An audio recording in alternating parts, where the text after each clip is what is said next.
The fluorescent lights in Catherine Price's corner office cast a surgical glare across the polished mahogany desk. 9:07 on a Tuesday morning in Houston, and the CEO of Whitestone Aerospace had already made her first termination of the week. The maintenance technician stood before her in a faded blue uniform, hands at his sides, a shadow of exhaustion darkening the skin beneath his eyes. Marcus Sullivan was 39 years old and looked every hour of a sleepless night spent in a pediatric emergency room. Catherine slid the manila folder across the desk with 2 fingers, the gesture precise and final.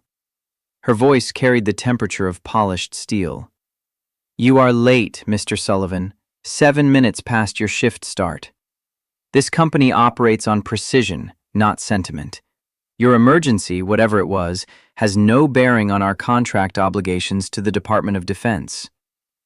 The words landed in the space between them like a gavel. Marcus nodded once, his jaw tight, and reached for the security badge clipped to his chest. The small rectangle of plastic and his employee photo separated from the lanyard with a quiet click. He set it on the desk between them and turned toward the door.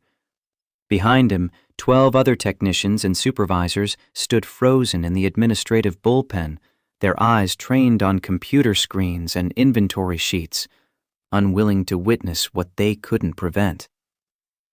Marcus Sullivan barely reached the glass double doors of the hangar entrance when the sky outside began to vibrate.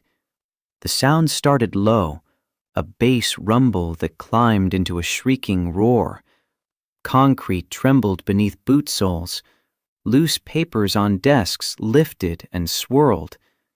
Through the floor-to-ceiling windows, a massive Navy Seahawk helicopter descended in a brutal vertical drop, rotors slicing the humid Texas air into a blinding storm of dust and gravel. It touched down hard on the executive parking lot, the skids kissing asphalt with a metallic scream that silenced every conversation in the building.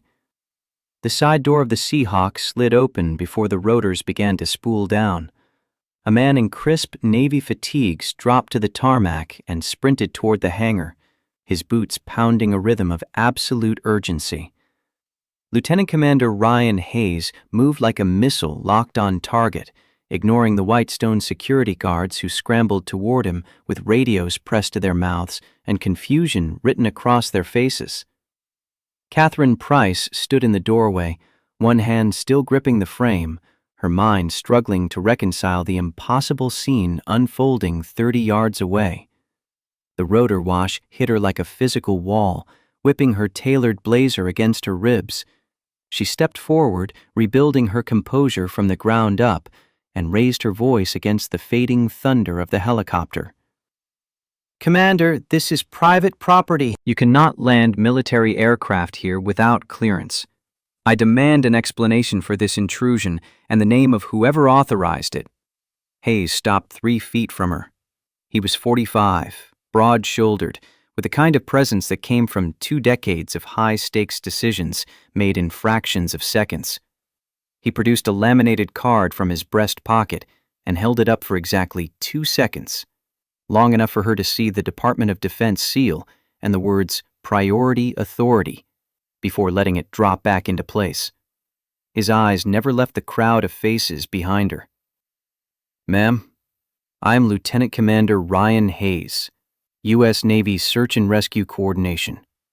I have priority clearance from the Joint Chiefs to extract essential personnel in a life-critical scenario. This facility is now temporarily under naval jurisdiction. I need the whereabouts of Marcus Sullivan. Immediately." Catherine felt the ground tilt beneath her expensive heel. The name hit her like a fist to the sternum. "Marcus Sullivan? There must be some confusion, Commander. That man was just terminated. He's a low-level maintenance technician, nothing more." She repeated the words with the deliberate weight of someone trying to make reality conform to their understanding of it. Hayes didn't blink. He stared at her with an expression that combined surgical precision and professional contempt in equal measure, the kind of look reserved for obstacles that refuse to recognize their own irrelevance. A low-level technician. The words came out flat, each syllable weighted with disbelief and something close to disgust. Hayes shifted his stance, planting his boots. Ma'am, you just demonstrated a profound failure to assess the personnel under your command. That technician is the single most critical asset in a national security emergency involving hardware your company manufactured. The lives of 4 highly trained naval officers are currently hanging on his specialized knowledge, which you clearly never bothered to evaluate. He leaned forward, dropping his voice to a register that carried more menace than any shout. So let me be perfectly clear, Madam CEO. You just fired the only man on this entire coast who can save a flight crew of 4 currently 30 miles offshore. And you just attempted to obstruct a military recovery operation authorized at the highest levels of the Department of Defense. Catherine staggered back half a step. The entire administrative floor had gone silent. Supervisors, managers, technicians, everyone who had watched Marcus Sullivan walk away 2 minutes earlier now stood frozen in a tableau of dawning horror. The air tasted like copper and shame. A mid-level manager named Derek Paulson broke from the crowd, his face slick with sweat, a tablet clutched in trembling hands. He pushed through to Catherine's side and began reading from an emergency alert that had just populated his secure inbox. Ma'am, it's a Navy T-45 training jet. Catastrophic anomaly in the secondary flight control system. Code lock. They're running on minimal power and losing hydraulic pressure. Too far out for safe water landing. Standard protocols are failing. Paulson's voice cracked. He looked up from the screen, his eyes wide with the kind of fear that came from understanding the stakes. The alert specifically names one civilian expert who successfully mitigated this exact system failure during a classified simulation exercise 6 years ago. The expert is listed as Marcus Sullivan. Catherine's mind fractured. She looked back toward the hangar entrance, toward the empty space where the low-level technician had been standing moments before, the man she had dismissed for being 60 seconds past the arbitrary threshold of punctuality. The impossible truth slammed into her with the force of a freight train. The quiet maintenance worker in the faded uniform was a secret weapon, a forgotten genius linked to black operations and national security infrastructure she couldn't begin to comprehend. Marcus had heard the commotion. The helicopter's arrival was impossible to miss, and the specific query for his name carried through the open hangar doors with crystalline clarity. He reappeared at the edge of the tarmac, still wearing the blue uniform that marked him as a recently terminated employee of Whitestone Aerospace. Commander Hayes spotted him instantly.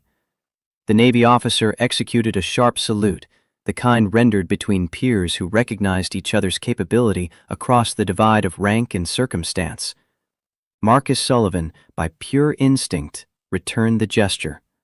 The movement was crisp, exact, and profoundly military, the reflex of a man who had spent years in service to something larger than himself. In that single, flawless motion, Catherine Price recognized the caliber of the man she had just discarded like faulty equipment.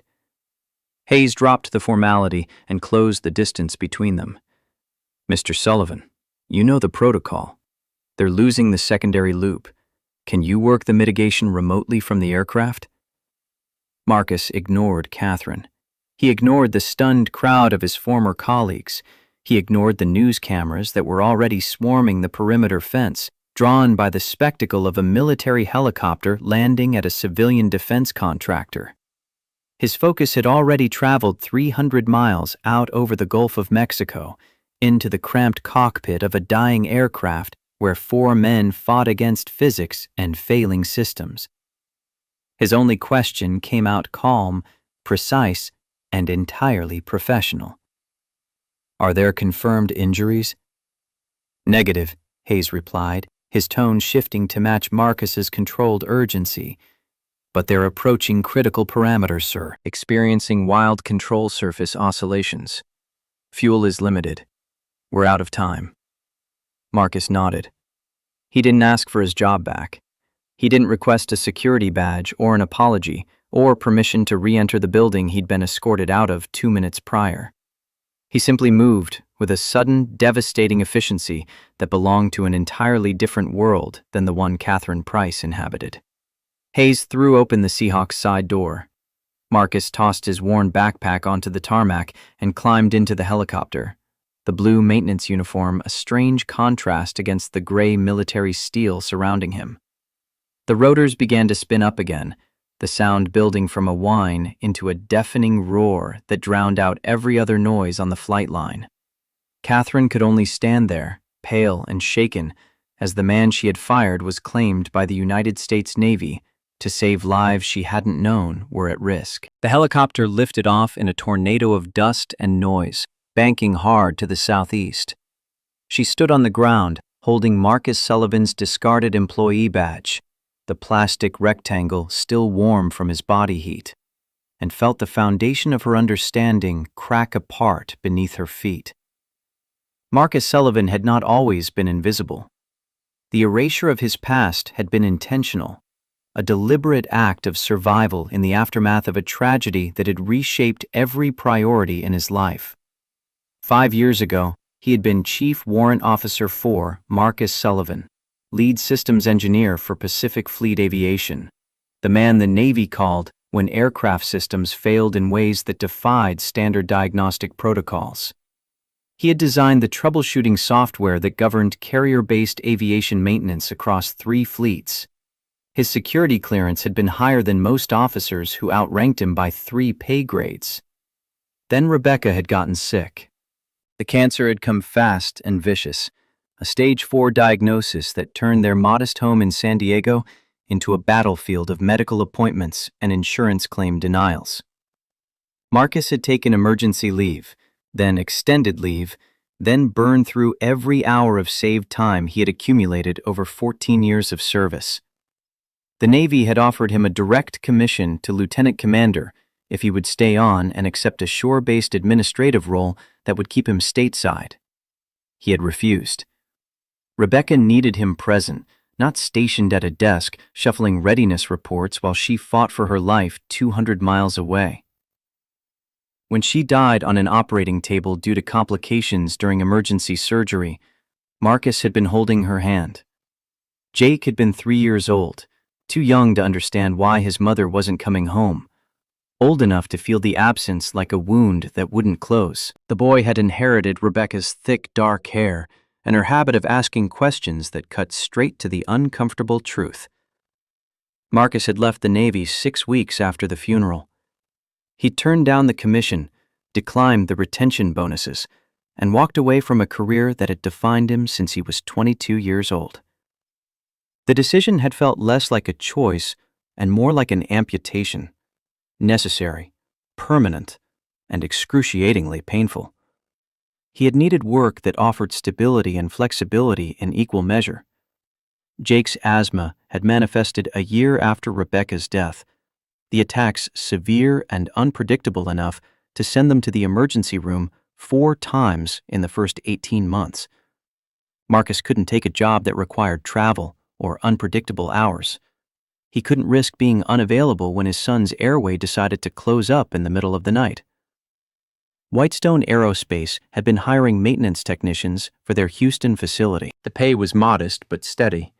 The work was straightforward: avionics diagnostics and repair on retired training aircraft that the company refurbished for foreign military contracts. The job required a security clearance he already held and experience he possessed in quantities that bordered on overqualification.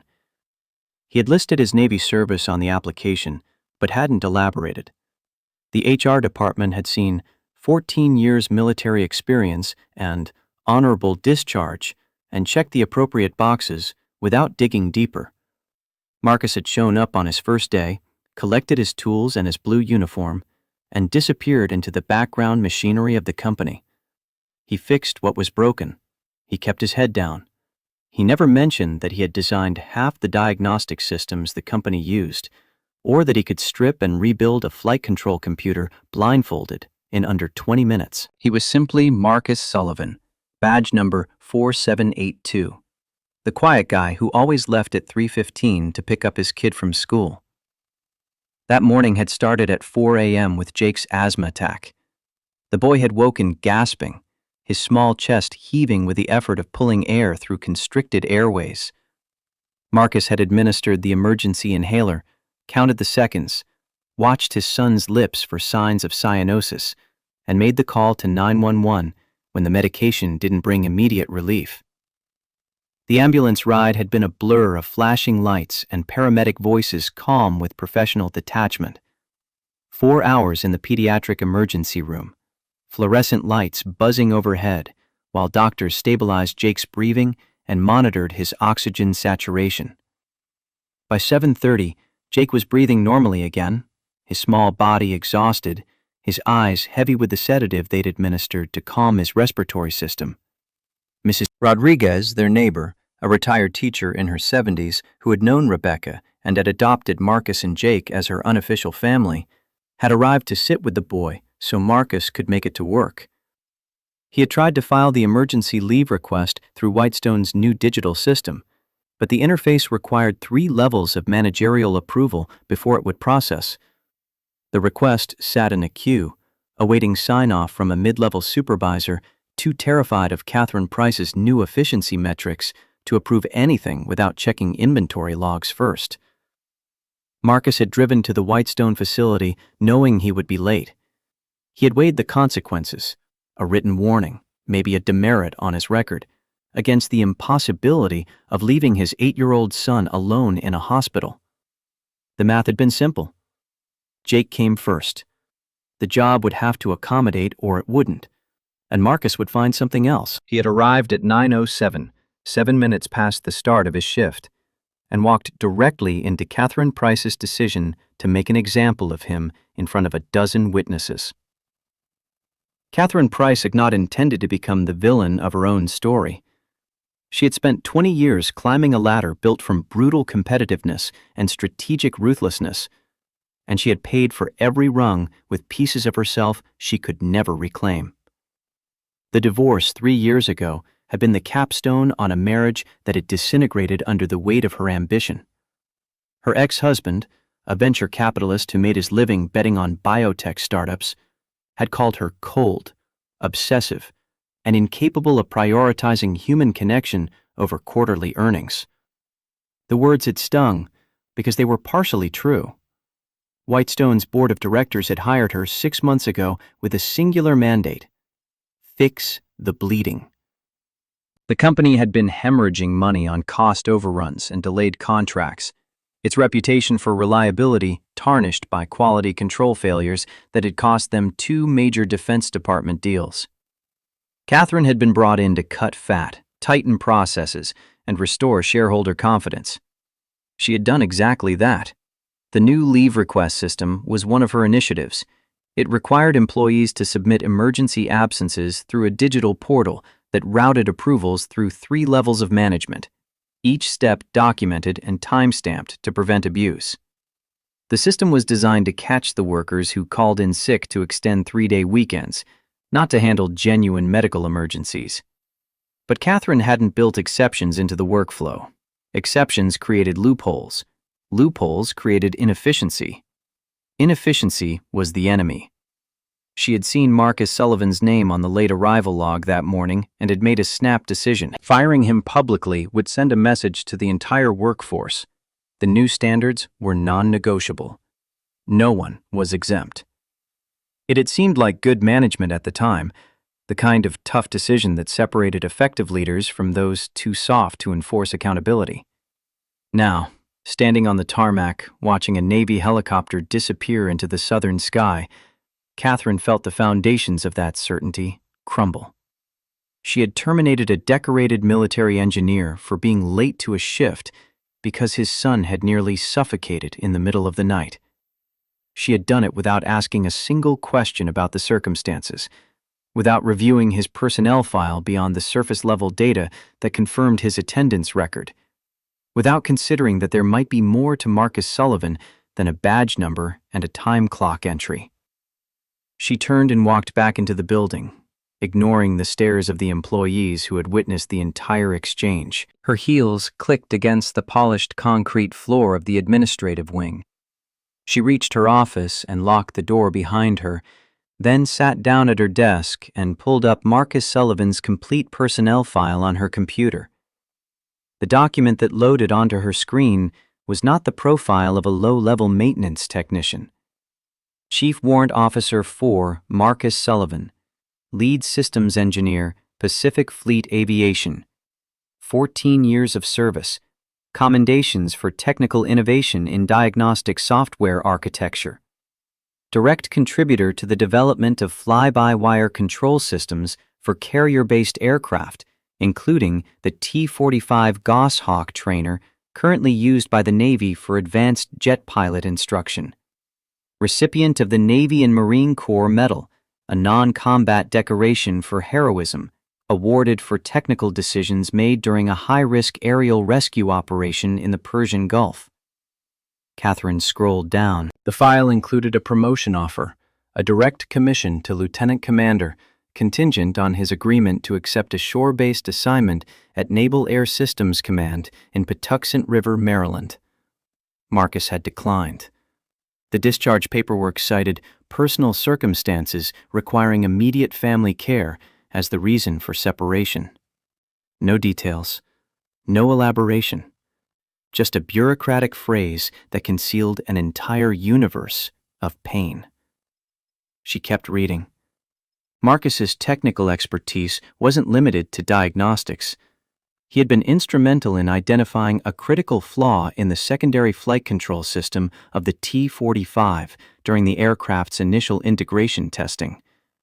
The flaw involved a handoff sequence between the primary fly-by-wire system and the manual override backup, a narrow window during high-G maneuvers where the control surfaces could freeze momentarily if the software encountered a specific sequence of inputs. Marcus had flagged the issue in a formal report 4 years ago. He had recommended a complete redesign of the affected module, a fix that would have required 6 months of development work and delayed the aircraft's deployment by a full fiscal year. Whitestone's executive team at the time, the previous CEO and his leadership council, had rejected the recommendation.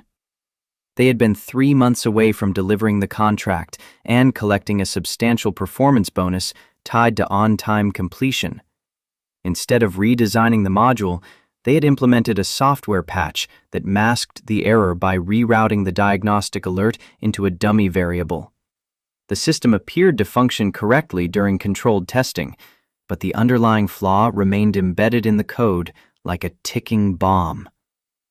Catherine's hands began to tremble. She scrolled further, pulling up the internal communications chain tied to Marcus's original report.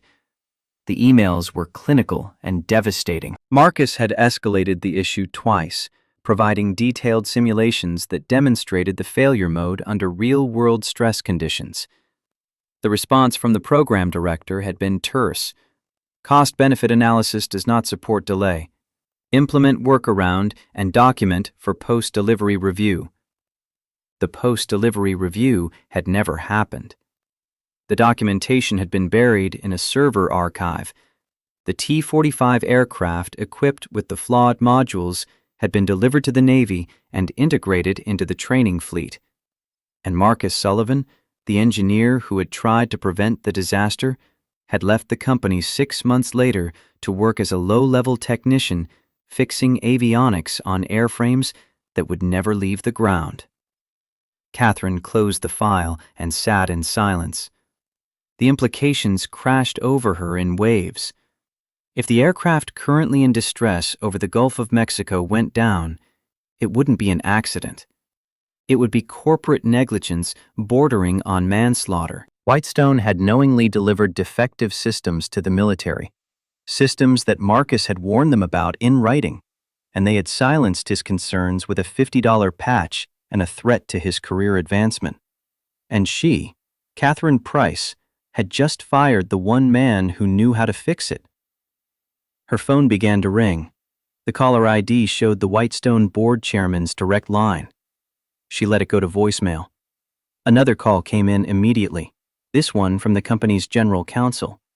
Then another from the VP of government contracts. Catherine ignored them all. She stood up, walked to the window, and looked out over the tarmac where the Seahawk had landed 15 minutes earlier. The rotor wash had scattered papers across the parking lot. Security guards were still standing in confused clusters, radios in hand, waiting for orders that wouldn't come. A news van had pulled up to the perimeter gate, its satellite dish already extending toward the sky. Catherine picked up her phone and dialed Marcus Sullivan's cell number. It rang 4 times and went to voicemail. His voice on the recording was calm and unremarkable. "You've reached Marcus Sullivan. Leave a message." She ended the call without speaking. What could she possibly say? "I'm sorry I fired you for trying to save your son's life. I'm sorry I didn't bother to read your file before destroying your livelihood. I'm sorry I'm complicit in a cover-up that might kill 4 men." The words felt grotesquely insufficient. Catherine opened her email and began drafting a message to the board of directors. She wrote 3 sentences, deleted them, and started over. The truth was simple, but the consequences were apocalyptic. Whitestone had lied to the Department of Defense. They had falsified safety reports. They had ignored warnings from their own engineer and buried evidence of a critical flaw that was now manifesting exactly as Marcus had predicted it would. If Catherine disclosed the truth, the company would face criminal prosecution, billions in liability, and the permanent loss of every government contract that kept them solvent. If she stayed silent and the aircraft went down, the investigation would uncover the cover-up anyway, and she would go to prison alongside the executives who had made the original decision. She had one narrow path forward: tell the truth, take full responsibility, and pray that Marcus Sullivan could save the 4 pilots before the political fallout arrived. Catherine saved the draft email and stood up. She walked out of her office, through the administrative bullpen where every employee pretended not to watch her, and down the corridor to the conference room where the executive team was undoubtedly gathering to discuss crisis management strategies.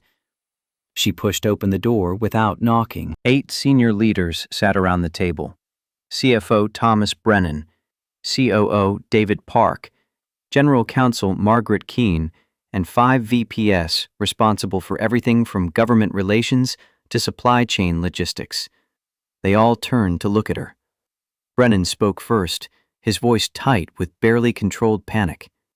"Catherine, what the hell just happened out there? We have the Navy landing helicopters on our property, and the media is already running footage. I need to know—" Catherine cut him off. "We have a T-45 in distress over the Gulf. Secondary flight control failure. The exact failure mode that Marcus Sullivan reported 4 years ago. The failure we covered up with a software patch instead of fixing properly." The room went silent. Margaret Keene, the general counsel, closed her eyes and exhaled slowly through her nose. "Tell me you're joking." "I'm not. Marcus identified the flaw during integration testing. He recommended a full redesign. The previous executive team rejected it to avoid delaying the contract. They implemented a workaround that masked the error without fixing it. The documentation is in the archives." Brennan's face went from pale to crimson. "That was before your time, Catherine. You can't be held responsible for decisions made by people who aren't even here anymore." "I'm responsible for what happens next," Catherine replied. "We have 47 aircraft in the active fleet with this system installed. If we don't disclose the flaw immediately, we're complicit in whatever happens to those crews." David Park leaned back in his chair, his expression calculating. "If we disclose, we're admitting liability for a defect that could have killed people. The lawsuits alone will bankrupt us. The DoD will pull every contract. We'll be done." If we don't disclose and someone dies, we'll face criminal charges for obstruction and conspiracy, Margaret Keene said quietly. There's no good option here. Only bad and worse. Catherine looked at each of them in turn. I'm issuing a voluntary safety recall of all T-45 modules effective immediately. I'm cooperating fully with the Navy's investigation, and I'm disclosing the existence of Marcus Sullivan's original report and the decision to implement a patch instead of a fix. Thomas Brennan slammed his hand on the table. You'll destroy this company! I'll save what can be saved, Catherine said. Our reputation, our integrity, maybe our freedom. But I won't sit here and watch 4 men die because we were too cowardly to admit we screwed up. She turned and walked out of the conference room before anyone could argue further. Behind her, she heard the eruption of voices, some angry, some resigned, all trapped in the same impossible calculation of risk and consequence.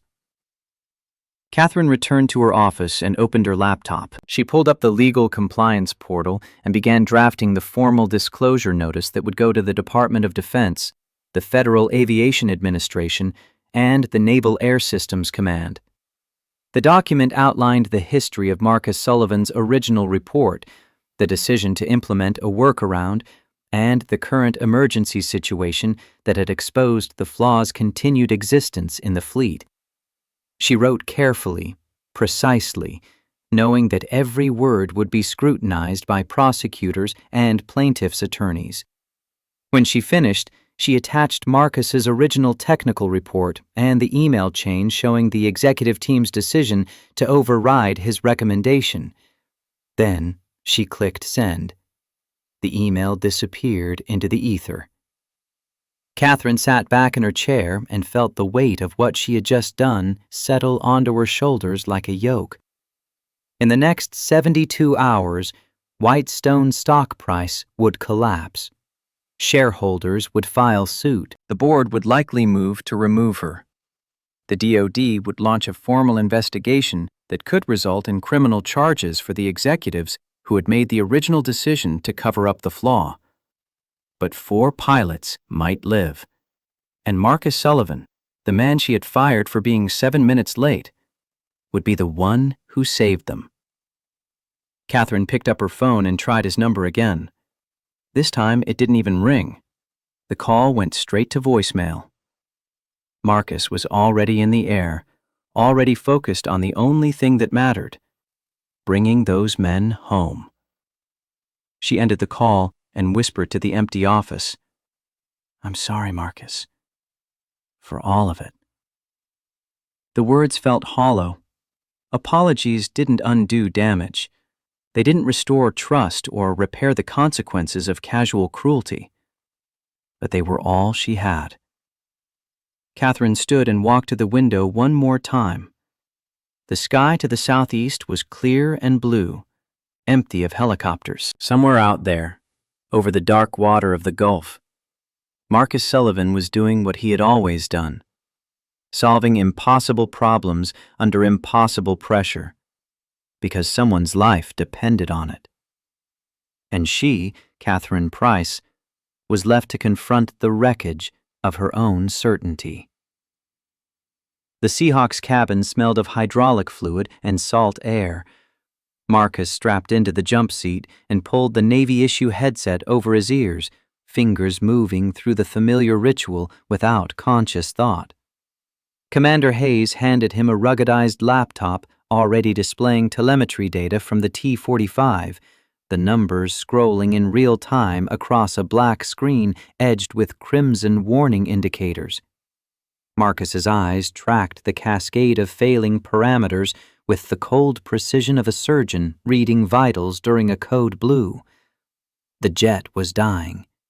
Slowly, incrementally, but dying nonetheless. Altitude held steady at 9,000 feet, but the control surface oscillations were growing worse with each passing minute. The pilots were fighting a stick that responded like a living thing, trying to shake them loose. Hydraulic pressure in the secondary system had dropped below minimum operational threshold. The aircraft was eating through its emergency reserves, compensating for failures faster than the backup systems could adapt. Marcus pulled up the diagnostic overlay and felt his stomach tighten. The signature was unmistakable. The exact failure mode he had documented 4 years ago in a report that Whitestone's executives had ignored. The primary fly-by-wire system was attempting to hand control to the manual override during a routine training maneuver, but the handoff sequence contained a ghost in the code. A fractional delay, barely measurable under normal conditions, that multiplied into catastrophic oscillation when the aircraft pulled high G turns. He had warned them. He had shown them the simulations. He had outlined the fix in painstaking detail, and they had chosen profit over safety, deadlines over lives, patching the symptom instead of curing the disease. Hayes leaned over his shoulder, voice crackling through the headset. "What are we looking at, Sullivan?" "Code lock in the secondary control loop. The system's trying to correct a drift that doesn't exist, overcorrecting every input the pilots make. It's a feedback spiral. The more they fight it, the worse it gets." "Can you break it from here?" Marcus didn't answer immediately. His fingers flew across the keyboard, pulling up the module's source code, searching for the specific subroutine that governed the handoff protocol. The screen filled with lines of text, commands and conditionals, and nested loops that represented thousands of hours of engineering labor. Somewhere in that digital architecture was the flaw, the hairline fracture that had widened into a chasm. He found it. Line 2847. A variable assignment that routed error data into a dummy placeholder instead of triggering the fail-safe shutdown. The $50 patch, elegant in its simplicity and catastrophic in its consequences. "I can bypass it, but I need direct comms with the pilots. No relay, no delay. If the timing's off by even 2 seconds, we lose them." Hayes keyed his radio. "Corpus Christi Tower, this is Navy SAR Hawk 7. I need priority channel to T45, call sign Red Hawk 3. Patch us through on secure frequency. Authentication code Delta Whiskey 97. The response came back in less than 5 seconds, the tower controller's voice tight with controlled urgency. "Hawk 7, you're patched. Red Hawk 3 is on channel." Marcus adjusted his headset and spoke directly into the pilot's ears. "Red Hawk 3, this is civilian consultant Sullivan. I designed the diagnostic protocols for your flight control system. I know what's wrong, and I know how to fix it. I need you to listen very carefully and do exactly what I tell you, exactly when I tell you. No improvisation, no second guessing. Acknowledge." A voice came back, young and strained, fighting to keep panic out of the syllables. "Sullivan, this is Lieutenant Jason Marks, Red Hawk 3 lead. We acknowledge. Standing by for instructions." Marcus pulled up the telemetry again. The aircraft had 8 minutes of fuel remaining at current consumption rates, less if the pilots kept fighting the oscillations. He needed to force a system reset that would dump the corrupted handoff sequence and reboot the secondary controls into manual mode. The procedure required the pilots to execute a series of commands that would momentarily surrender all automated stability assistance, leaving them flying a $5 million jet trainer with nothing but raw stick input and throttle control. In smooth air, it would be challenging. In the middle of a control surface oscillation, it would be suicidal. "Red Hawk 3, I'm going to walk you through a forced reboot of your secondary flight control module. It requires you to disengage all automated systems for approximately 15 seconds. During that window, you'll have full manual authority, but zero computer assistance. You'll be hand-flying the aircraft with no stability augmentation. Do you understand what that means?" There was a pause. Marcus could hear the background noise of the cockpit, the whine of the engines, the rattle of something loose in the airframe. the breathing of 4 men who understood they were one mistake away from ejecting into the Gulf. "Understood, Sullivan. We're ready. All right, first step. I need you to input bypass code 4 Delta 9 Alpha into your flight control diagnostic panel. That will unlock the manual override subsystem." Marcus waited, watching the telemetry feed. The code would take approximately 10 seconds to execute if the pilots entered it correctly. He counted silently, watching the seconds tick by on the mission clock displayed in the corner of the laptop screen. The data stream flickered. For a moment, the telemetry went dark, then snapped back online with a new status indicator flashing green. The bypass code had accepted. But the oscillations didn't stop. Marcus felt ice slide down his spine. The code should have worked. It had worked in every simulation he'd run during the original testing phase. The system should have recognized the bypass command and dumped the corrupted handoff routine, clearing the way for a clean manual takeover. Instead, the oscillations intensified. The T-45 dropped 500 feet in 8 seconds. The altitude readout bleeding red as the pilots hauled back on the stick to arrest the descent. Lieutenant Marks's voice came through the headset, no longer calm, the professional veneer cracking under the pressure of imminent death. "Sullivan, it's not working. We're losing altitude fast. The surfaces are going crazy." Hayes gripped Marcus's shoulder. "What the hell happened?" Marcus stared at the screen, mind racing through possibilities. The bypass code had executed correctly. The system logs confirmed it. But the oscillations were worse, not better, which meant the corrupted handoff routine wasn't just present in the original code. It had propagated into the backup systems, spreading like a virus through every redundant layer of the flight control architecture. Whitestone hadn't just patched the symptom. They'd allowed the infection to metastasize. "They modified the code after I left," Marcus heard himself say, the words coming out flat and cold. "The patch I designed was meant for the original system architecture, but they kept tweaking it, optimizing for performance metrics without understanding what they were breaking." He pulled up a secondary diagnostic window and began stripping away layers of code, searching for the new insertion points where the corrupted routine had embedded itself. The T-45 was at 7,800 feet now, descending through a hard deck that would leave the pilots no margin for error.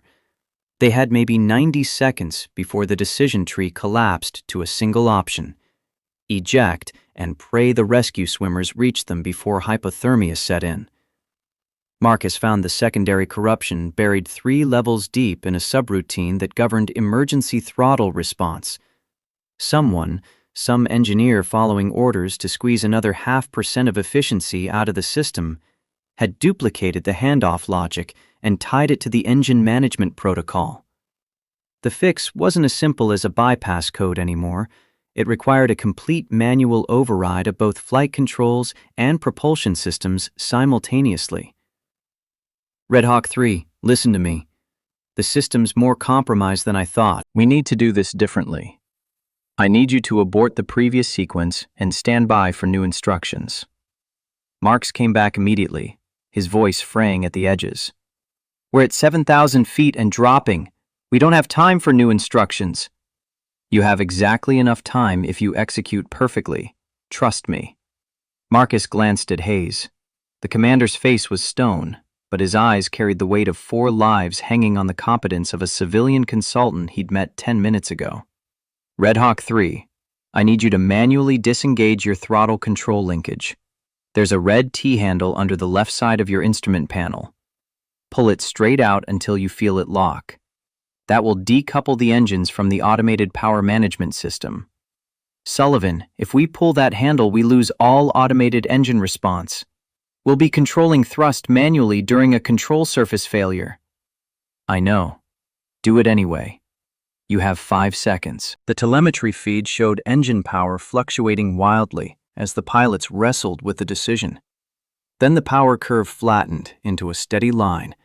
Manual control, no computer assistance, Just human hands on physical throttles, adjusting fuel flow the way pilots had done it for 70 years before fly-by-wire systems existed.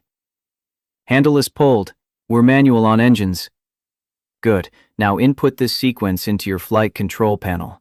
4 Delta 9 Alpha Charlie 2.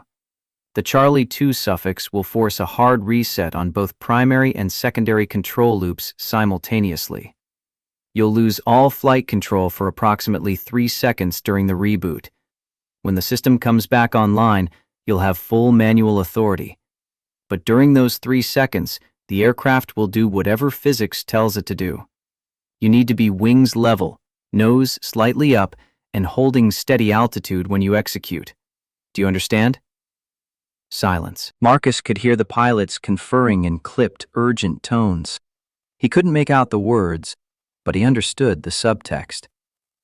3 seconds of uncontrolled flight at 7,000 feet while fighting oscillating control surfaces was a roll of the dice weighted heavily toward catastrophe. Marks came back on. We understand. Preparing to execute. Wait for my mark. I'm watching your telemetry. I'll time it for a moment when the oscillations are at minimum amplitude. When I say execute, you input the code immediately and then do not touch the controls until the system reboots. Let the aircraft fly itself for those 3 seconds.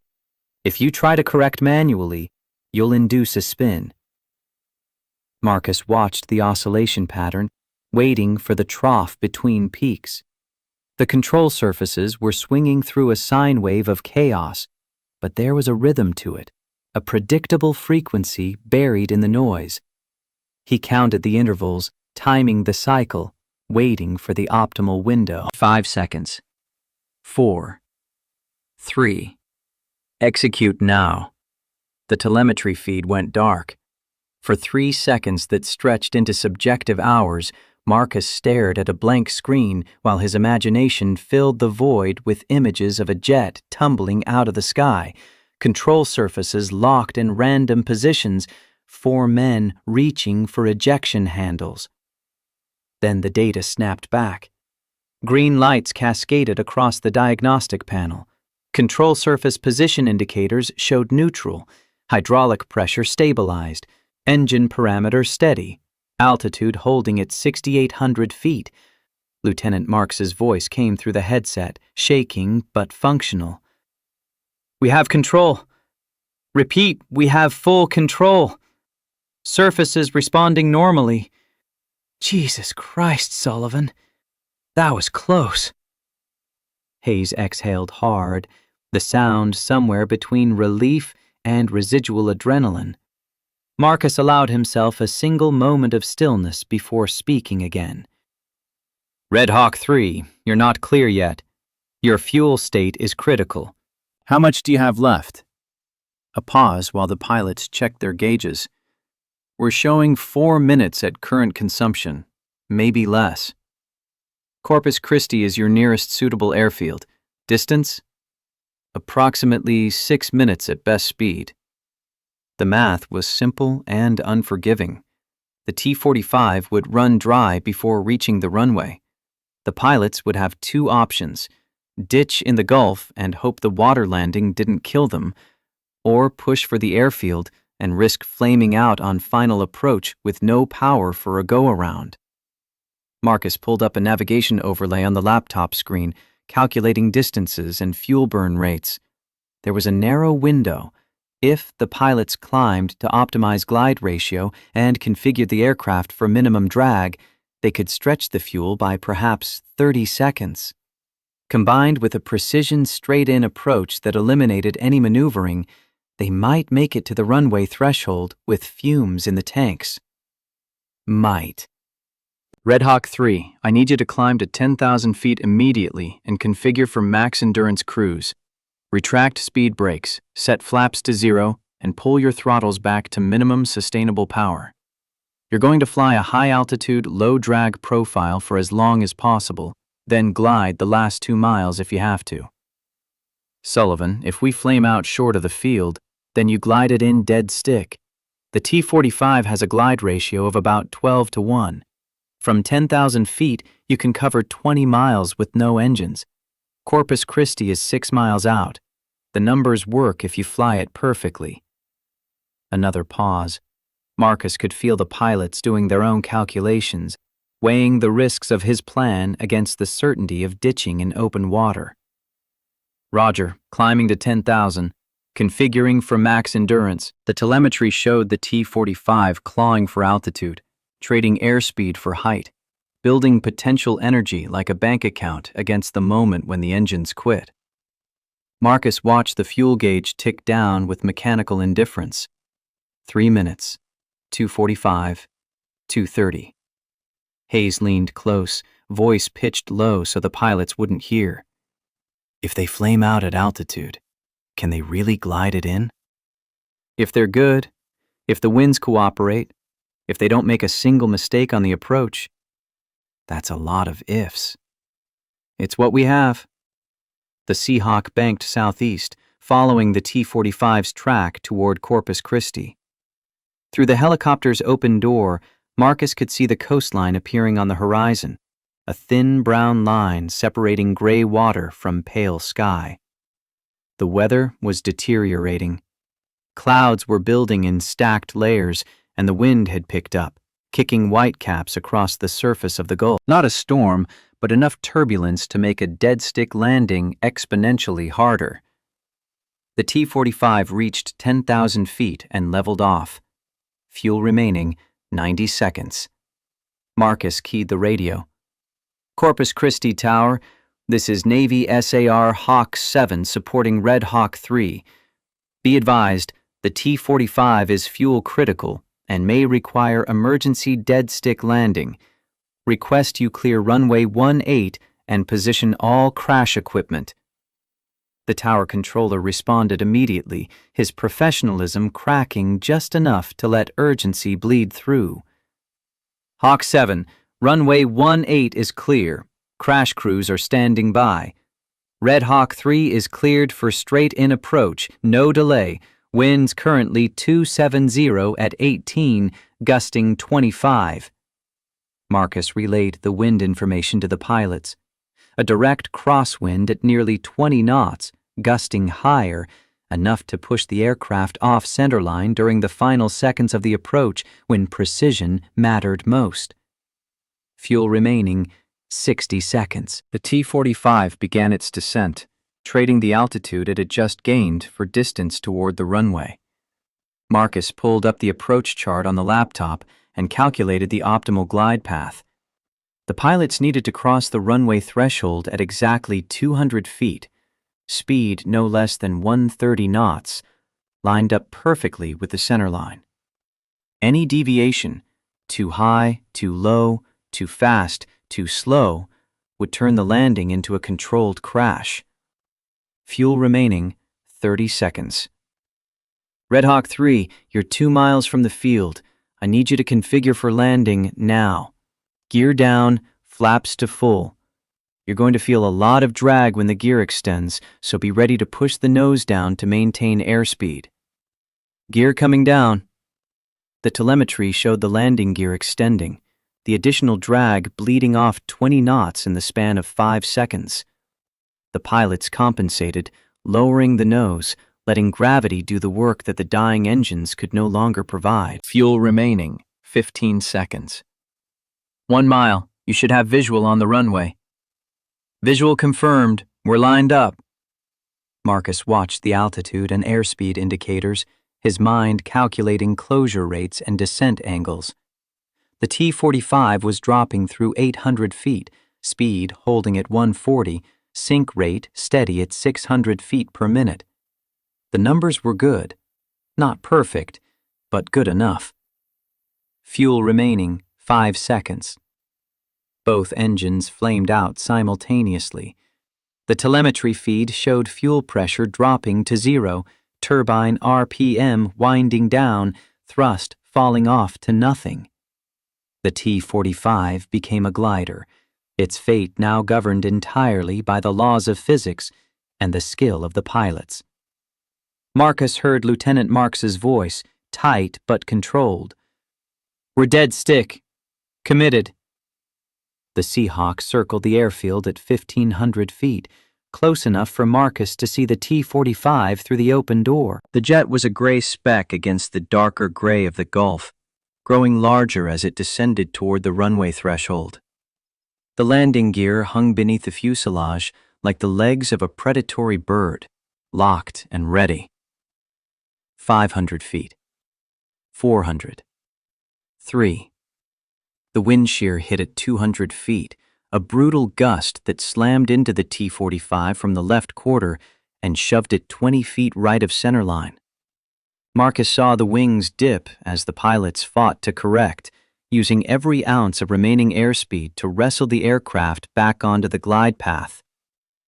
100 feet. 50. The runway filled the windscreen. The T-45 crossed the threshold doing 130 knots, 10 knots faster than ideal, but within acceptable margins.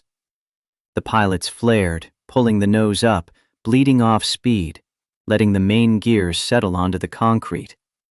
The wheels touched with a screech of tortured rubber. The pilots deployed the drag chute, the bright orange canopy blossoming behind the tail, hauling the dead aircraft down through 100 knots, 80, 60.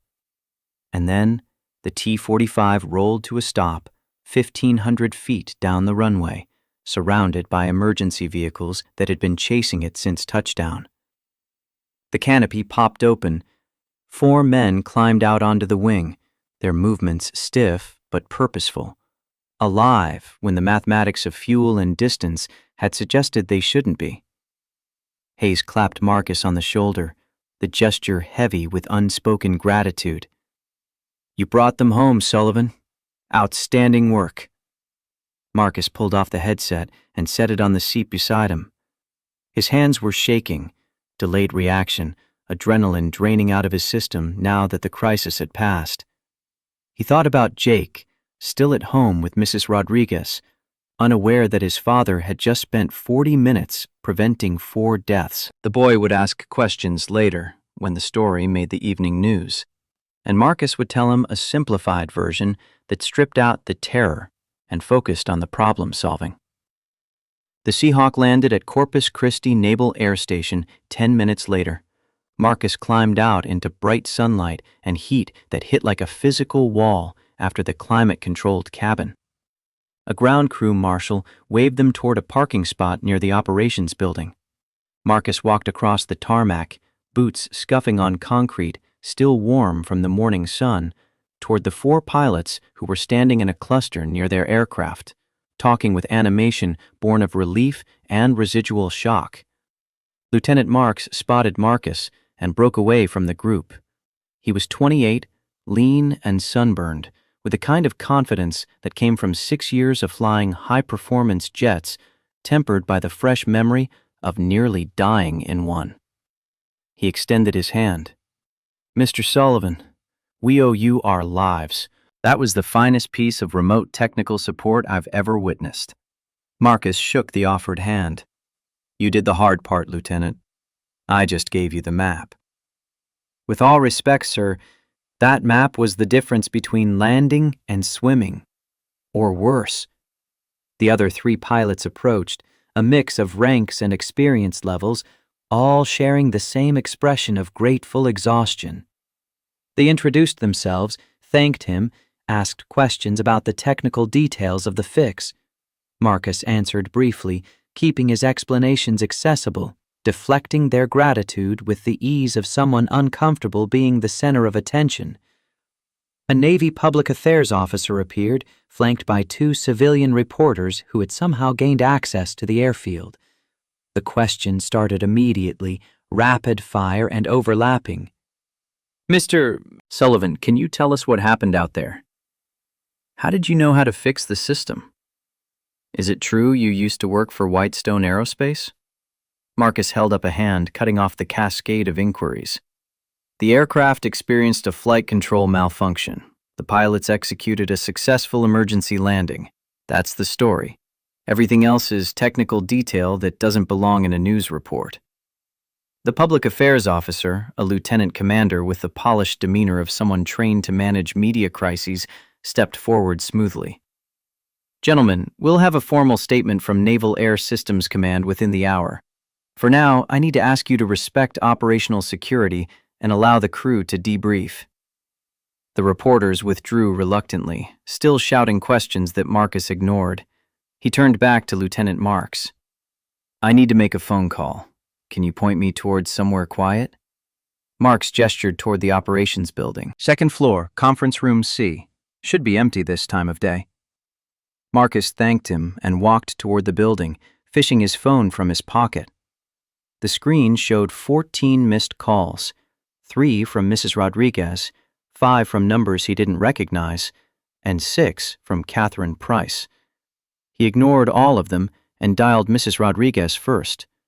She answered on the first ring, her voice tight with worry, wrapped in forced calm. Marcus, thank God. We've been watching the news. Are you all right? I'm fine. How's Jake? He's good. Breathing normally, no distress. He's been asking where you are. I told him you had to help some people at work. Marcus closed his eyes and felt the tension in his chest ease fractionally.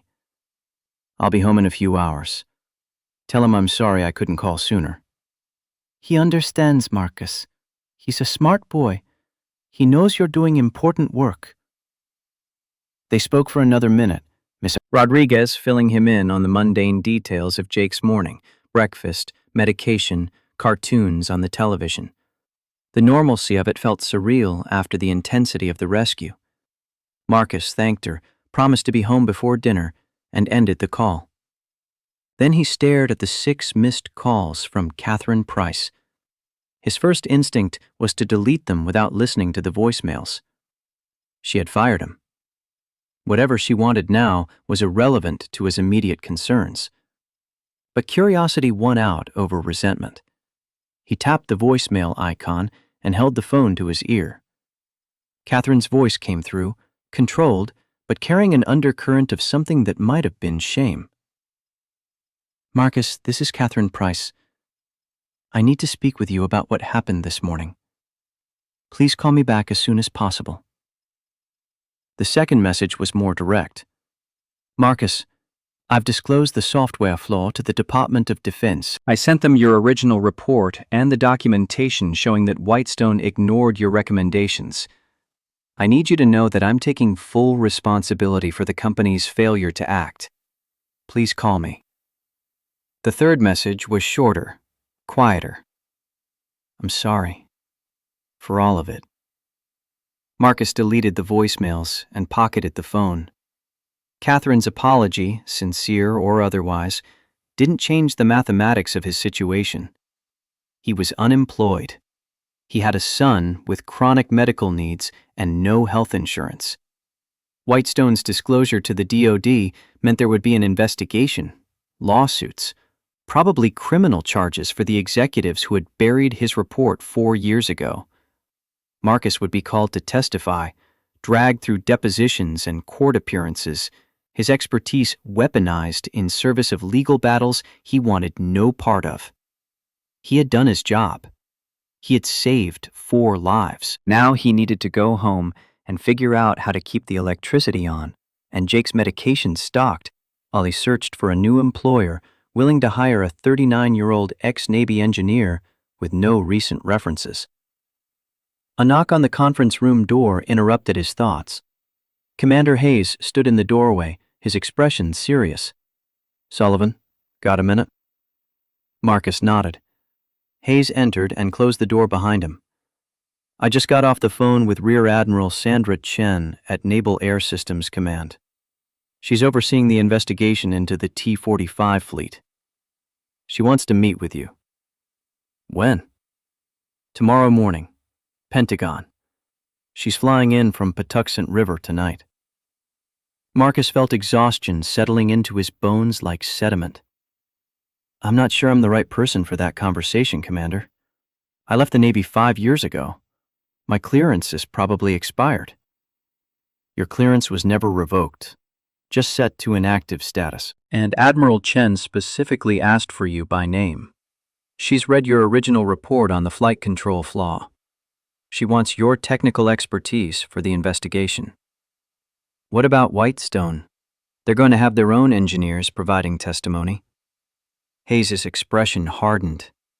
Whitestone's engineers are suspects in a potential criminal investigation for falsifying safety reports. Admiral Chen wants someone she can trust, someone who tried to stop this disaster before it happened. That's you, Sullivan. Marcus ran a hand through his hair, the reality of the situation crystallizing. The Navy wanted him back, not as active duty, but as a civilian consultant embedded in an investigation that would likely end with indictments and multi-billion-dollar penalties. It was the right thing to do, the necessary thing, but it meant more time away from Jake, more hours spent in conference rooms and courtrooms instead of at school pickups and doctor's appointments. I have a son. He's 8. He has severe asthma. I can't be traveling to Maryland or Washington every week. Admiral Chen is aware of your situation. She's authorized remote work arrangements and flexible scheduling. You'd only need to be physically present for critical briefings and testimony. The rest can be handled via secure video conference. Marcus considered it. The work would pay well. Government consulting rates for someone with his expertise would solve his immediate financial problems. But it would also thrust him back into the world he'd deliberately left behind, the world of classified briefings and Pentagon bureaucracy and decisions that affected thousands of lives. Tell Admiral Chen I'll meet with her, but I'm not making any commitments until I understand the full scope of what she's asking. Hayes nodded. Fair enough. I'll relay that. She'll have someone contact you with travel arrangements. The commander turned to leave, then paused at the door. For what it's worth, Sullivan, you're the best damn engineer I've ever worked with. The Navy was lucky to have you. We're lucky you were willing to help today. Just doing what needed to be done. Hayes smiled faintly. That's what makes you valuable. Most people can't tell the difference between what needs to be done and what's convenient to do. You can. He left, closing the door behind him. Marcus stood alone in the conference room, staring out the window at the tarmac where the T-45 sat surrounded by maintenance crews and investigators. The aircraft looked small and fragile in the harsh Texas sunlight, its survival a testament to engineering margins and pilot skill, and the intervention of a fired maintenance technician who happened to know where the bodies were buried in the code. His phone buzzed, a text message from Catherine Price. Please let me apologize in person. I owe you that much. Marcus typed a response, deleted it, typed another. I'm not ready for that conversation. He hit send and powered off the phone. Whatever Catherine Price needed to say could wait. Right now, he needed to get back to Houston, back to the small house where Jake was waiting, back to the life he had built from the wreckage of the one he'd lost. The Navy could have him for an investigation. They could have his expertise, his testimony, his technical knowledge. But they couldn't have the hours between 3:15 and 8 p.m., the sacred window when he picked Jake up from school, helped with homework, made dinner, and reminded his son that no matter what chaos erupted in the adult world, someone would always be there when he needed them. That promise was the only one Marcus would never break. 3 days passed before Catherine Price gathered the courage to drive to Marcus Sullivan's house. The address came from his personnel file, a modest 2-bedroom rental in a quiet neighborhood 15 miles northwest of the Whitestone facility. She arrived at 9:47 on a Friday evening, later than she'd intended, the delay caused by a board meeting that had stretched past 6 hours as the directors debated whether to force her resignation. The vote had been close, 5-3 in her favor, but the margin felt like a stay of execution rather than vindication. Whitestone's stock had cratered 28% in 72 hours. 3 major shareholders had filed suit alleging breach of fiduciary duty. The DoD had suspended 2 pending contracts worth $800 million, pending the outcome of the investigation. Catherine's decision to disclose the software flaw had saved the company from criminal conspiracy charges, but it had also exposed them to civil liability that could drain every dollar from the corporate treasury. The house where Marcus lived sat back from the street behind a chain-link fence that needed paint. A single porch light illuminated the front steps. Through the window, Catherine could see warm yellow light and movement, a small figure passing through the living room. Jake. She recognized him from the brief moment in the white stone hangar when the boy's father had been standing in her office, accepting termination with the quiet dignity of someone too exhausted to fight. Catherine sat in her car for 5 minutes, rehearsing what she would say, discarding every opening line as inadequate. How did you apologize for casual cruelty?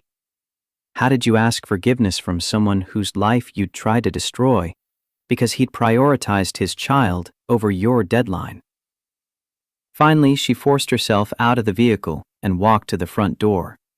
She knocked twice, the sound sharp in the evening stillness. Jake opened the door. He wore pajamas printed with cartoon spacecraft and held a book about fighter jets in one small hand. His eyes widened with recognition. "You're the lady who fired my dad." Catherine knelt, bringing herself to his eye level, letting the boy see her face without the barrier of height and adult authority. "Yes, I am. And I came to tell you that I made a terrible mistake. I owe your father an apology I can never fully give, but I wanted him to hear it from me in person." Jake studied her with the unnervingly direct gaze of a child who'd learned early that adults lied more often than they told the truth. After a moment, he nodded. "Okay. He's in the kitchen. You can come in." The boy stepped aside. Catherine entered a home that was clean but worn, furnished with second-hand pieces that had seen better decades. The walls held framed photos, Marcus in his Navy uniform receiving a medal, a woman with dark hair holding an infant wrapped in a hospital blanket, Jake as a toddler on a swing set. The woman appeared in several photos, always smiling, always touching Marcus or Jake with easy affection. Rebecca. The wife who died 5 years ago and left Marcus to navigate single fatherhood alone. Marcus appeared in the kitchen doorway, dish towel in hand, surprise registering on his face before settling into something more guarded. "Ms. Price." "I'm sorry to come unannounced. I wanted to speak with you, if you're willing." He glanced at Jake, who had returned to the couch with his book, then gestured toward the kitchen table. "We can talk here." They sat across from each other in mismatched chairs. Marcus poured coffee from a pot that looked older than Jake, sliding a chipped mug across the table. Catherine wrapped her hands around it, grateful for something to hold. "I fired you without asking a single question about why you were late. I saw a policy violation and I made an example of you because I thought it would send a message about accountability. I was wrong. Profoundly, inexcusably wrong." Marcus listened without interrupting, his expression neutral. "I've spent 3 days reviewing what happened 4 years ago. I read your original report on the T-45 flight control flaw. I read the emails where you escalated the issue to the program director. I saw how the previous executive team ignored your warnings and implemented a patch instead of a fix." She paused, the weight of what came next pressing down on her lungs. "You tried to prevent this disaster. You did everything right. And they buried your work because it was inconvenient. Then I fired you for being 7 minutes late because your son almost died in the middle of the night." The words hung in the air between them. Marcus took a sip of coffee, his eyes never leaving her face. "Why are you here, Miss Price?" Because I want to offer you your job back. Not as a maintenance technician, as Chief Safety and Systems Architect, reporting directly to me. Full authority to audit every system we build, with the power to halt any program you deem unsafe. 6-figure salary, comprehensive health benefits for you and Jake, and flexible scheduling that lets you prioritize your son. Marcus set down his mug carefully. That's generous, but it doesn't answer my question. Why are you here? You could have made that offer over the phone. Catherine looked down at her coffee, seeing her reflection distorted in the dark surface. Because I need to understand something. You protected Whitestone today. You could have told the Navy investigators on the spot that we'd buried your report, that we'd knowingly delivered faulty systems. You could have destroyed the company in a single press conference. But you didn't. Why? Marcus leaned back in his chair, the wood creaking under his weight. Because the people who made that decision 4 years ago don't work there anymore. The engineers on the floor, the technicians, the support staff, they're just trying to make a living and support their families. They didn't know about the cover-up. Destroying the company would have punished them for crimes they didn't commit. He met her eyes directly. You want to know what I learned in 14 years in the Navy? That good leadership isn't about being the smartest person in the room or the most ruthless. It's about protecting the people who depend on you, even when they'll never know you did it. Catherine felt something crack inside her chest, a fissure opening in the armor she'd spent 2 decades building. I don't deserve your protection. No, but your employees do. And they deserve a leader who's learned from her mistakes. The statement carried no judgment, just a factual observation delivered with the same calm precision he'd used to guide 4 pilots through an emergency landing. Catherine found herself envying that quality, the ability to see past emotion to the core of what mattered. The job offer stands, but I have conditions beyond the title and salary. Marcus nodded for her to continue. I need to be able to pick Jake up from school every day at 3:15, no exceptions. If there's a meeting, a briefing, a crisis, it doesn't matter. I leave at 3. Done. And I need flexible scheduling for medical appointments and emergencies. Jake's asthma is unpredictable. I can't have another situation where bureaucracy keeps me from being there when he needs me. We'll implement a company-wide policy. Family emergencies get immediate approval. No layers, no delay. And the salary. I want it structured as a trust fund for Jake's medical care and education. Guaranteed security that survives me if something happens.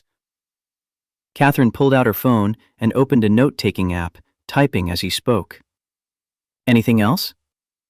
Marcus hesitated, then spoke with the careful deliberation of someone choosing words that would define the boundaries of a relationship. I want one more thing. I want Whitestone to establish a scholarship program for children of military families. $5 million annually, administered by an independent foundation, named after my wife, Rebecca Sullivan. The request caught Catherine off guard.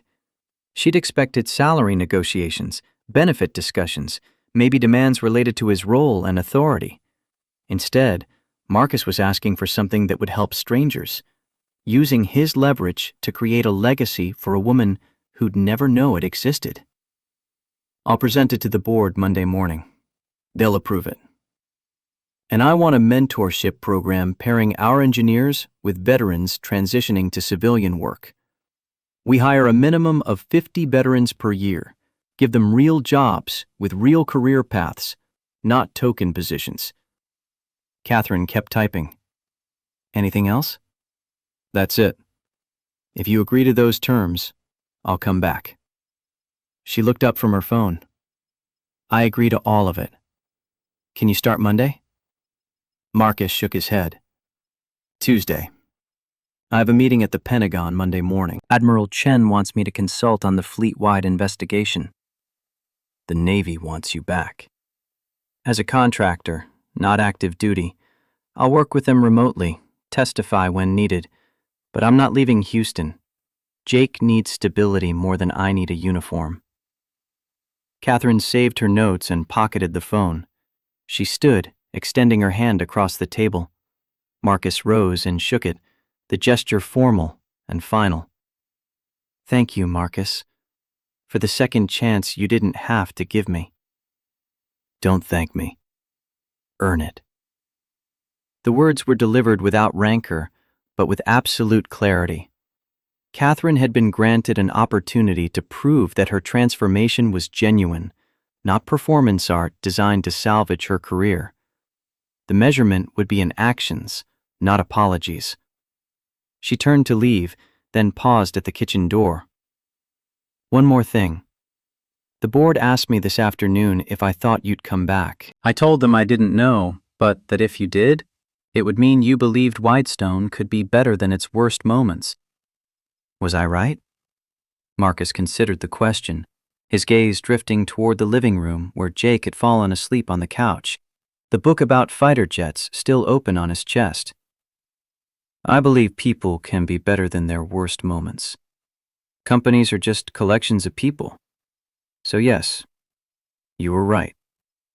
Catherine nodded and let herself out. She drove back toward Houston in silence, the radio off, alone with the magnitude of what she'd set in motion. Bringing Marcus back would send a signal to the workforce that competence and integrity mattered more than political maneuvering. But it would also mean surrendering a degree of control she'd never given to anyone in her professional life. Marcus would have the authority to overrule her, to halt projects she championed, to force decisions that damaged quarterly earnings in service of long-term safety. That was the price of trust. And after 3 days of watching Whitestone's reputation hemorrhage in real time, Catherine understood that trust was the only currency that mattered. The Pentagon meeting took place in a windowless conference room on the 3rd floor of the E-Ring, the outermost corridor of the massive, 5-sided structure that housed the Department of Defense leadership.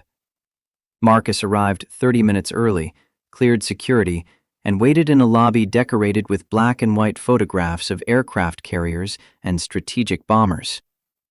At exactly 0800, a Navy lieutenant appeared and escorted him through corridors that smelled of fresh paint and institutional coffee. Rear Admiral Sandra Chen was 52, compact and precise, with a kind of presence that made junior officers stand straighter without her saying a word. She'd spent 30 years in naval aviation, flying F/A-18s off carriers before transitioning to acquisition and program management. Her handshake was firm, her eyes sharp with the intelligence of someone who'd survived Pentagon politics without compromising her principles. Mr. Sullivan, thank you for coming. I've read your file. Impressive career. The Navy's loss when you separated. I had priorities that didn't fit with active duty, ma'am. Your son.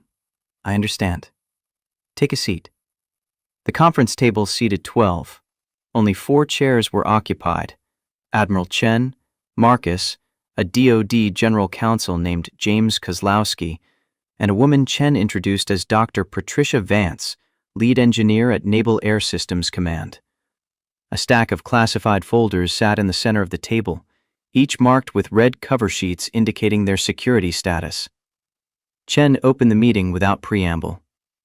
We've completed preliminary analysis of the T-45 fleet. Your assessment was correct. The secondary flight control flaw exists in all 47 aircraft currently equipped with Whitestone modules. We found evidence of 12 previous incidents over the past 18 months. Control anomalies that were attributed to pilot error or environmental factors. They weren't. She slid a folder across the table. Marcus opened it to find incident reports, maintenance logs, and telemetry data from the dozen flights where pilots had experienced unexplained control surface oscillations. Each incident had been investigated, documented, and filed away with explanations that attributed the problem to everything except the actual cause. We missed it, Chen continued, her voice carrying the weight of institutional failure. Our engineers, our test pilots, our safety review boards, Everyone missed it because Whitestone told us it was fixed, and we believed them. Kozlowski, the DoD lawyer, cleared his throat. Mr. Sullivan, we need to establish timeline and culpability. You filed a formal report with Whitestone 4 years ago, identifying this exact flaw. You recommended a complete redesign of the affected module. What happened next? Marcus walked them through the sequence: his initial discovery during integration testing, the formal report submitted to the program director, the recommendation for a 6-month delay to implement proper fixes, and the executive decision to override his technical judgment in favor of a software patch that masked symptoms without addressing root causes. Did you report this to the Navy at the time? Yes. I submitted a copy of my findings to the program office through the contractor reporting channel. I was told Whitestone would handle the remediation and provide documentation when the fix was complete. Dr. Vance leaned forward, her expression tight. We have that report in our archives. Whitestone submitted a corrective action plan claiming they'd implemented your recommended fixes. The documentation showed successful test results. We approved it and closed the issue. The test results were fabricated, Marcus replied, keeping his voice level. They ran the tests with the patch in place, which made the system appear functional under controlled conditions, but the underlying flaw remained in the code. Kozlowski made notes on a legal pad, his pen scratching across paper with mechanical precision. Did you know at the time that Whitestone had falsified the test data? No. I left the company 6 months after submitting my report. I assumed the work had been done properly. Why did you leave? Marcus met the lawyer's eyes. My wife died. My son needed me more than Whitestone did. The room went quiet. Chen broke the silence. Mr. Sullivan, we need your help investigating this. Not just the technical aspects. We have engineers who can reverse engineer the code. We need someone who understands how this kind of institutional failure happens and how to prevent it from happening again. You want me to consult on safety protocols? More than that. We want you to help us redesign the entire contractor oversight framework. You're someone who tried to do the right thing and got ignored. That makes you uniquely qualified to identify where the system broke down. Marcus considered the scope of what she was describing. It wasn't a 6-month contract reviewing code. It was years of work building new processes, training Navy engineers to ask harder questions, creating accountability mechanisms that couldn't be circumvented by companies desperate to meet deadlines. I have conditions. Chen smiled faintly. I expected you would. Let's hear them. All work has to be remote except for critical meetings. I'm based in Houston, and I'm not relocating. My son's medical needs require stability. Acceptable. Secure video conferencing can handle most collaboration. I need flexible scheduling. If my son has a medical emergency, I drop everything. No exceptions. Understood. We'll build that into the contract. And I want authority to escalate safety concerns directly to you, bypassing program offices and acquisition bureaucracy. If I find something wrong, you need to hear about it immediately. Chen didn't hesitate. Done. Anything else? Marcus thought about the offer Catherine had made 3 days ago. The job at Whitestone, with its salary and benefits and promise of redemption. The Navy work would run parallel to that. 2 separate streams of responsibility that would consume every hour he wasn't spending with Jake. It was sustainable if he was ruthless about boundaries, impossible if he let either commitment bleed into family time. I need the contract to specify that I'm unavailable between 1,500 and 2,000 hours daily. Those hours are non-negotiable. Kozlowski raised an eyebrow. That's a significant restriction for someone in a consulting role. That's my price. If it's not acceptable, we can end this conversation now. Chen held up a hand, forestalling the lawyer's objection. Mr. Sullivan, Can I ask why those specific hours? I pick my son up from school at 15:15. We have dinner together, I help with homework, we spend time together. Those hours are the promise I made to him when his mother died. I don't break promises to my son. The Admiral studied him for a long moment, her expression unreadable. Then she nodded. I have 3 kids. 2 of them barely remember me from their childhood because I was too busy being a naval officer to be a parent. I respect your priorities, Mr. Sullivan. We'll structure the contract around your requirements. She turned to Kozlowski. Make it happen. The lawyer nodded, making notes. Chen stood, signaling the meeting's conclusion. We'll have paperwork ready by end of business tomorrow. Welcome aboard, Mr. Sullivan. Off the record, the Navy needs more people who know the difference between what's important and what's urgent. Marcus shook her hand and left the Pentagon carrying a folder full of classified material and the weight of 2 separate commitments that would define the next several years of his life. He caught a flight back to Houston that afternoon, landing at Bush Intercontinental at 17:30, too late to pick Jake up from the after-school program, but early enough to make dinner. Mrs. Rodriguez met him at the door with Jake in tow, the boy's backpack dragging on the ground behind him. How was Washington? Productive. Thank you for watching him. Always a pleasure. He's been talking about you all day. Wants to know if you saw the president. Marcus knelt and pulled Jake into a hug, feeling the boy's small arms wrap around his neck. Did you see him, Dad? No, buddy. Different building.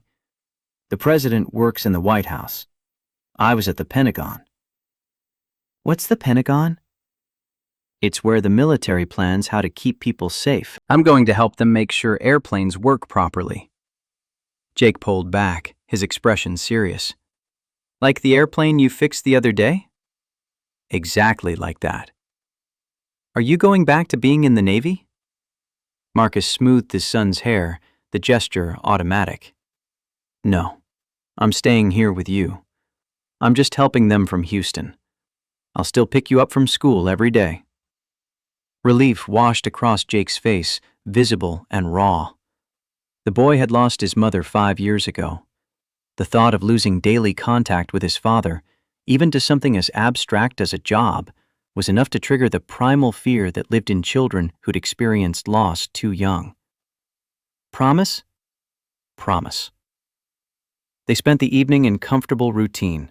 Dinner, homework, a chapter from the book about fighter jets. Marcus tucked Jake into bed at 2000 sharp, listened to the boy's breathing settle into the rhythm of sleep, and then retreated to the kitchen table with his laptop. The classified material from the Pentagon meeting couldn't leave the secure facility, but Marcus had taken extensive notes on unclassified aspects of the investigation. He opened a document and began outlining a framework for contractor oversight that would make it harder for companies to bury safety concerns. The work was technical and tedious, requiring him to think through failure modes and accountability mechanisms, but it had the virtue of being solvable. Unlike grief, unlike asthma, unlike the uncertainty of single parenthood, this was a problem with defined parameters and achievable solutions. His phone buzzed with a text from Catherine Price. Board approved everything. Scholarship fund, veteran hiring program, all of it. See you Tuesday? Marcus typed a response. Tuesday, 0800. He set the phone aside and returned to his outline, working until midnight before exhaustion finally forced him to stop. Tomorrow he would take Jake to the doctor for a routine checkup, spend the afternoon at the park if the boy's breathing held steady, maybe grill burgers for dinner. The ordinary tasks of fatherhood that anchored him when the larger world threatened to become overwhelming.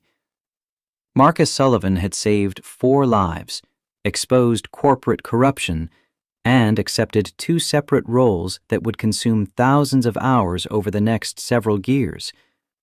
But the achievement he measured himself against had nothing to do with airplanes or investigations or career advancement.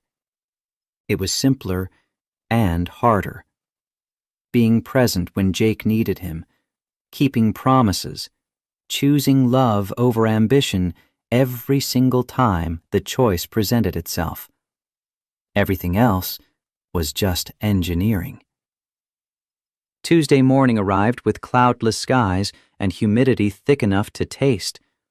Marcus drove to Whitestone Aerospace in the pre-dawn darkness, arriving at the facility gate at 07:45. The security guard checked his credentials, a new badge Catherine had arranged, listing his title as Chief Safety and Systems Architect, and waved him through. The executive wing was quiet. Marcus found his new office on the 3rd floor, a corner space with windows overlooking the flight line where retired aircraft sat in various stages of refurbishment. The furniture was new, the computer equipment current, the walls bare except for a framed copy of the company's safety policy that someone had hung with bureaucratic optimism. Catherine appeared in the doorway at 07:58, carrying 2 cups of coffee. "Thought you might need this." Marcus accepted the cup and gestured to the empty office. "Feels strange being up here instead of on the floor." "You'll get used to it. Or you won't. Either way, your value isn't in where you sit. It's in what you prevent." She handed him a folder thick with documentation.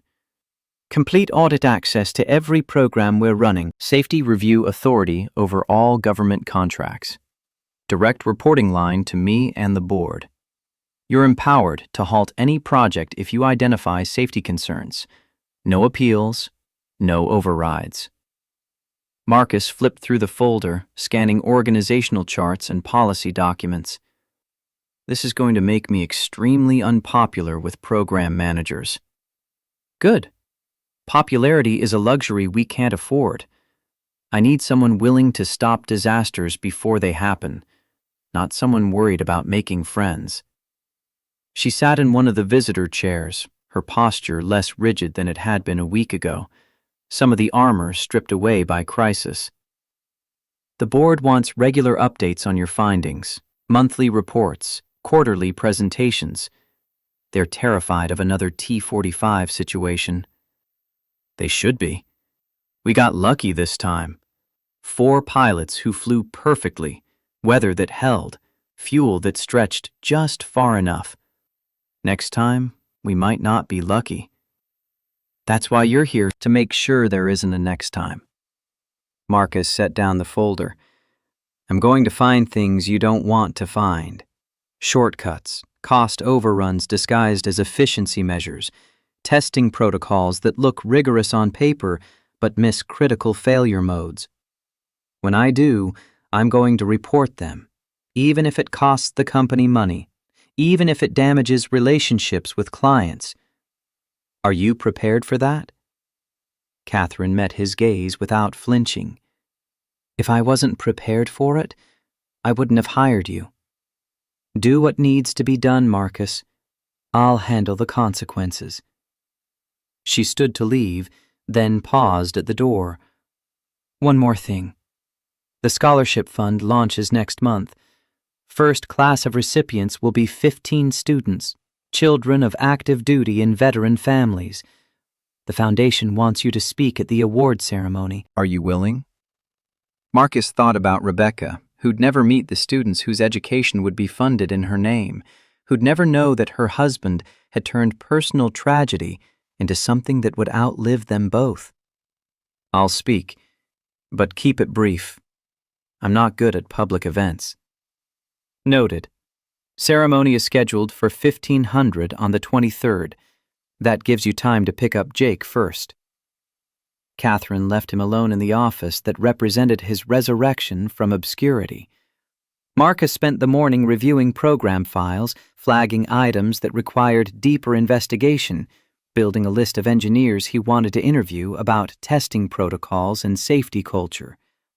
The work was familiar, not identical to what he'd done in the Navy, but close enough that muscle memory carried him through the learning curve. At 14:45, he saved his files and shut down his computer.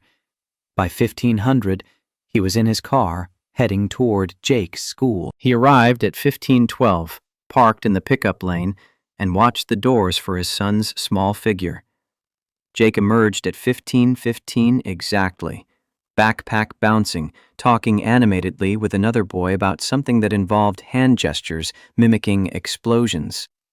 He spotted Marcus's car and sprinted over, yanking open the door and climbing into the back seat with the kind of energy only 8-year-olds possessed. Dad, we learned about the solar system today. Did you know Jupiter has 79 moons? I did know that. Did you know some of them are bigger than planets? Jake's eyes went wide. Really? They drove home discussing planetary science, Jake's questions tumbling out faster than Marcus could answer them. The boy's enthusiasm a reminder that wonder still existed in a world that often felt exhausted by its own complexity. Mrs. Rodriguez had left dinner prep on the counter, marinated chicken and vegetables ready for the grill. Marcus changed out of his work clothes and spent an hour in the backyard teaching Jake how to identify constellations while the charcoal heated. After dinner, homework. Jake struggled with long division, his frustration building until Marcus showed him a trick for visualizing the process. The boy's face lit up with comprehension, that moment of connection when confusion crystallized into understanding. It was the same satisfaction Marcus felt solving engineering problems, just applied to simpler mathematics. Bath time, story time, lights out at 2000. Marcus returned to the kitchen table and opened his laptop, reviewing notes from the day's work at Whitestone. He found 3 programs with testing protocols that concerned him. Not flagrant violations, but subtle erosions of safety margins dressed up in language about efficiency and optimization. He drafted emails to the relevant program managers requesting detailed documentation and scheduling review meetings. His phone buzzed. A message from Admiral Chen. Contract finalized. Check your email for secure file transfer instructions. First deliverable due in 30 days. Marcus pulled up his email and found the classified transfer portal. He downloaded the initial briefing materials, technical specifications for the T-45 fleet audit, organizational charts showing Navy acquisition hierarchy, preliminary findings from the investigation into Whitestone's testing falsification. The scope was massive. 47 aircraft to audit, hundreds of components to verify, thousands of test results to cross-check against actual performance data. It would consume every evening hour he could spare, every weekend morning before Jake woke up, every fragment of time not dedicated to fatherhood or his job at Whitestone. Marcus had rebuilt his life around the principle that some promises couldn't be broken. He'd left the Navy to keep his promise to Rebecca that he'd raise their son with presence and intention. He'd taken a low-level job to keep his promise to Jake that stability mattered more than ambition. And now he was making a new promise to the pilots who trusted their lives to equipment built by companies who sometimes chose convenience over safety. It was a lot of promises, maybe too many for one person to keep. But Marcus had learned in the aftermath of loss that the only way to honor the dead was to protect the living. Rebecca was gone. The best he could do was make sure other families didn't experience the same sudden, senseless grief. He worked until midnight, took a shower, checked on Jake one final time, and fell into bed exhausted. Tomorrow would bring more program reviews, more emails, more meetings with engineers who'd been cutting corners so long they'd forgotten what the margins were for. The work would never be finished. There would always be another flaw to find, another disaster to prevent, another executive choosing quarterly earnings over long-term safety. But somewhere in the darkness over the Gulf of Mexico, 4 pilots were sleeping in their own beds because Marcus Sullivan had chosen to care when it would have been easier not to. That was the only measurement that mattered. The clock is never more important than the person it measures. Some truths arrive disguised as terminations, forcing us to confront what we value when stripped of everything except character. Marcus Sullivan had been fired for being 7 minutes late to save his son's life. He'd been recalled by the Navy to save 4 strangers. And in the space between those 2 moments, he'd taught a CEO that integrity isn't about never making mistakes. It's about having the courage to fix them when the cost is highest. Catherine Price had built a career on ruthless efficiency. She'd measured success in stock prices and quarterly reports and the fear she instilled in subordinates. Then she'd fired a decorated military engineer for prioritizing his dying child over her deadline. And the universe had responded by showing her exactly who she'd discarded. The lesson had been expensive. 28% of shareholder value, $800 million in suspended contracts, and the kind of public humiliation that turned CEOs into cautionary tales.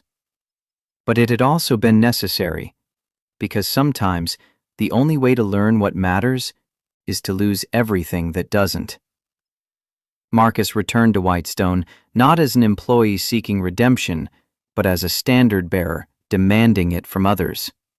His presence in the executive suite was a daily reminder that competence without integrity was just polished corruption, that technical excellence meant nothing if deployed in service of shortcuts and lies. 3 months after the T-45 incident, Whitestone had transformed from a company racing toward profit margins into an organization that understood survival required trust. The change was imperfect, incomplete, resisted by managers who preferred the old metrics, but it was real, measured not in press releases or stock rebounds, but in the quiet accumulation of decisions that prioritized safety over convenience. And every afternoon at 15:15, Marcus Sullivan left his office to pick up his son from school, keeping the promise that mattered more than any contract or career or corporate resurrection. Because some commitments transcend professional obligation, rooted in love rather than duty, measured in presence rather than productivity. Jake Sullivan would grow up knowing his father chose him. Every single time the choice presented itself, without hesitation or regret, his father chose him. That was the legacy that mattered. Not the aircraft saved, or the investigations completed, or the policies reformed, but the simple daily act of showing up when it would have been easier to prioritize everything else. Marcus had lost his wife to circumstances beyond his control, but he'd kept his promise to her by raising their son with the kind of unwavering commitment that turned tragedy into purpose. And in doing so, he'd accidentally taught a CEO, a Navy admiral, and 4 grateful pilots that the measure of a person isn't found in titles or accolades, but in what they choose to protect when no one's watching. The fired maintenance technician had become the standard by which others would be judged, not because he sought the role, but because when the moment came to choose between what was easy and what was right, he'd never hesitated. Some people spend their entire lives searching for purpose. Marcus Sullivan had found his at 4 a.m. in a pediatric emergency room, holding his son's hand while machines measured the boy's breathing. Everything that came after, the rescue, the investigation, the job offer, the redemption, was just implementation detail. The only truth that mattered fit in a single sentence: a father keeps his promises.